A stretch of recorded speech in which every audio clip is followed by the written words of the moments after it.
咁我哋已經了解咗第一個嘅遊戲平台 DeckToys 嘅操作方式嘅之後呢，咁我哋而家就了解第二個平台就係 Playing Card 呢個遊戲平台啦。咁啊，呢個平台呢，同頭先嗰個嘅平台不同之處就係呢，頭先嗰個係以路徑形式去製作一啲遊戲活動啦，係啦，咁啊逐關逐關咁闖關啦。咁而呢一個平台呢，就唔同嘅，佢咧係用呢一個嘅卡牌啊，或者呢個棋盤嘅遊戲咧，去做個基礎，咁咧就去製作啲遊戲，甚至乎咧都有講過就話佢可以咧利用佢裏邊嘅一啲功能去做一啲小遊戲咁樣嘅。咁啊點樣去入呢個平台同埋註冊咧？咁其實咧呢一個就冇特別嘅東西嘅。咁啊首先你去我個 PowerPoint 嗰度。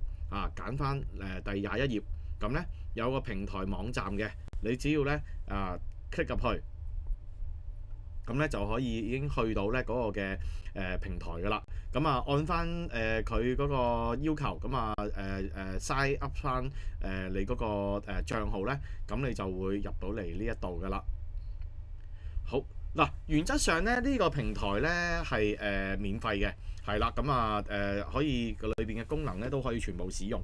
佢唯一付費同免費嘅不同之處就係佢有兩個重點嘅。第一就係咧，如果你係免費嘅話咧，你係唔可以長期儲存你嗰啲就係用過嘅遊戲咧擺喺裏邊嘅。佢最多係幫你儲存30日，咁咧跟住就會自動delete 咗噶啦。咁另外就係話你 share 俾同學玩嘅時候咧，同學係可以咧編輯到你嘅遊戲軟件嘅。點解呢？因為咧你付費之後你先至可以鎖咗嗰個編輯嘅權限，咁咧就唔會俾同學搗亂噶啦。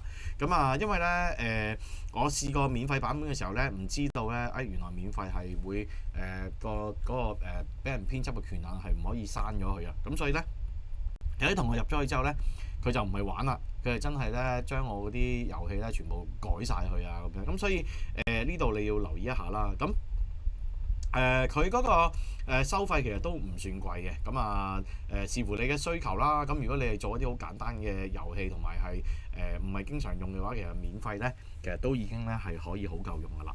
嗱，咁我哋講翻呢度啦。咁我哋註冊咗成功入咗嚟呢度之後咧，咁咧下邊呢一度就係我曾經做過嘅嗰啲嘅遊戲嘅教件啦。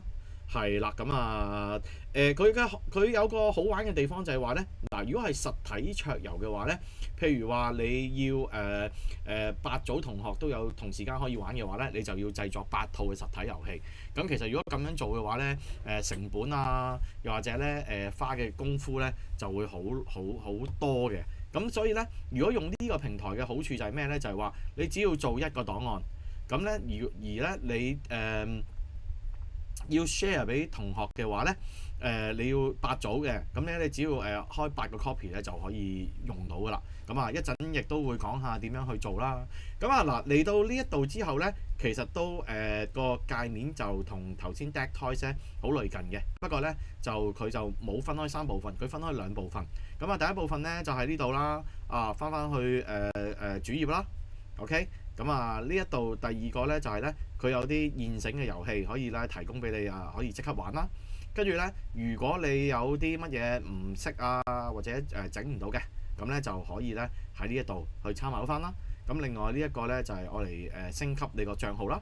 咁我哋如果要去翻主界面嘅，就撳翻嗰個嘅我哋嗰個嘅電郵嗰個名，咁咧就會入翻嚟呢一度噶啦。